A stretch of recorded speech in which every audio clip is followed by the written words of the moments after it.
অ বহাগী কি কৈছা আম কাটিছোঁ তাকো কেঁচা ইয়া এটা কাটিলেই আৰু এটা কাটিছে মানুহে দুপৰীয়া আম খায় আমি এয়া সন্ধিয়া সময়ত আম খাব লৈছোঁ কিয় ৰাইজৰ দাবীত আমাৰ ইয়াত ৰাইজ আহিছে মই আম খাবলৈ খৰধৰকে চপল উঠাই আহিছো এই আমাৰ কপাল পাত খালো তোমাক হাতখন ধৰি লওঁ দিনটো কামৰ পৰা আহি সন্ধিয়া সময়ত আম খোৱা মজাই বেছি দিনৰ সময় নাপাওঁতে সেইকাৰণে সন্ধিয়াই খাব লৈছোঁ হয়নে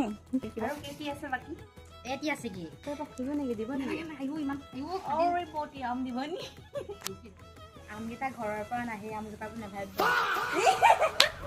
সেইজোপা খাবলৈ আশা আছে সেইজোপা খাবলৈ আশা আছে আমি দেওবাৰে দিনা পাৰিম আপোনালোকে এয়া মই এক গলে মই দৌ চিকাৰ কৰিছোঁ এইফালে আপোনাৰ মিহি এইফালে ঘন সমানে মই মাজত ওলা মাৰিছোঁ এইফালে ঘন এইফালে আমাৰ এইটো হৈ গৈছে মই ধুনীয়া দেখিবলৈ এপাক এনেকৈ ঘূৰাই